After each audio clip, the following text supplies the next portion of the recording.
Welcome to This Explainer, Focus Learners.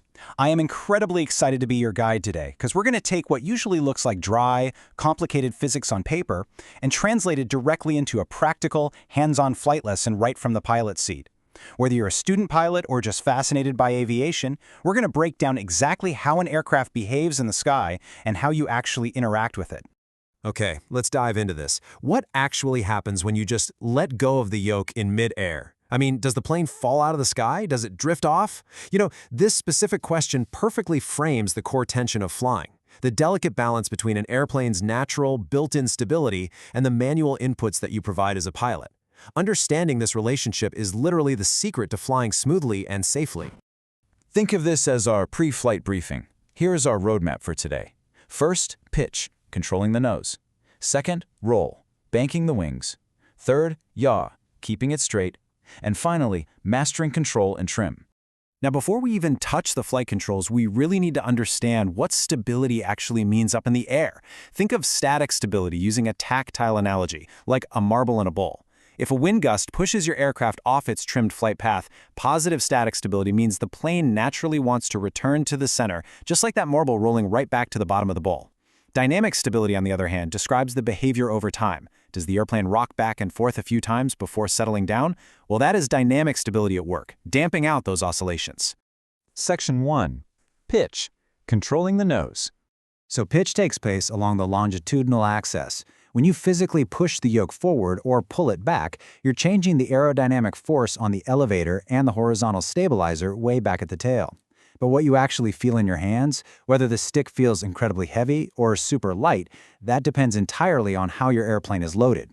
A forward center of gravity gives the horizontal stabilizer a longer moment arm. This makes the aircraft highly stable, for sure, but you're going to feel these heavy, stubborn stick forces. The plane will really resist pitch changes. Conversely, an aft or rearward center of gravity makes the airplane less stable, but highly responsive. The controls will feel very light and honestly sometimes dangerously sloppy if you push the limits. And this brilliantly illustrates how pitch interacts with the aircraft's energy. On the left, we've got a zoom climb. This is when you temporarily pull back on the yoke, basically trading your airspeed, your kinetic energy, for a quick burst of altitude, which is your potential energy. But it's a temporary trade. You'll eventually run out of speed. Now, on the right is a steady climb. Here you are using engine thrust to sustain both that kinetic and potential energy, climbing steadily while keeping the four forces of flight in perfect equilibrium. When you do need to make a steady climb, you've got a very practical, hands-on choice to make as a pilot. Let's say there's a line of really tall trees right at the end of the runway. You're going to pitch the nose up steeply for a VX climb. That is your maximum angle of climb, designed strictly to clear obstacles over a very short horizontal distance. But if the runway is totally clear and you just want to reach cruising altitude as fast as humanly possible, you'd lower the nose slightly for a VY climb, which is your maximum rate of climb. Section 2. Roll, banking the wings. Banking along the lateral axis is primarily controlled by your ailerons, aided by built-in engineering features like wing dihedral. That's where the wings are angled slightly upward from the fuselage to give you natural lateral stability. But making a turn isn't as simple as just turning a steering wheel on a car.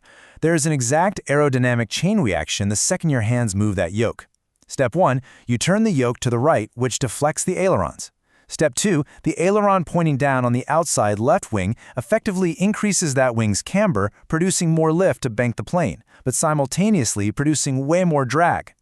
Step 3, that excessive drag on the outside wing acts like a giant parachute, physically pulling the nose in the opposite direction of your intended turn.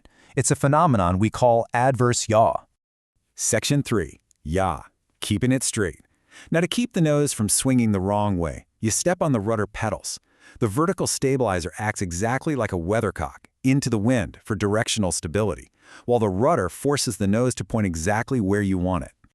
Now, what's really interesting about this slide is the inseparable physical connection between the ailerons and the rudder.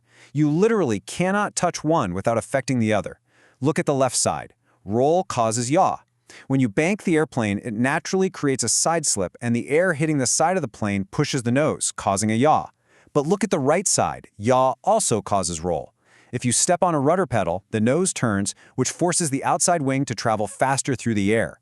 And faster air means more lift on that wing, which causes the airplane to roll.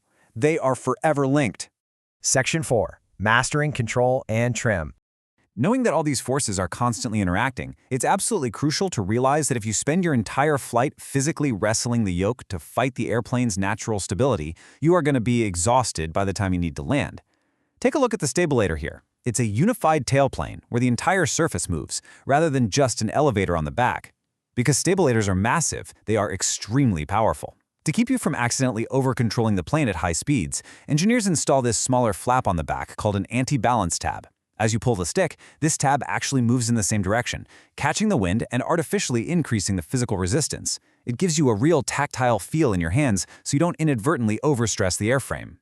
Which leads us to the ultimate secret weapon for student pilots, trim.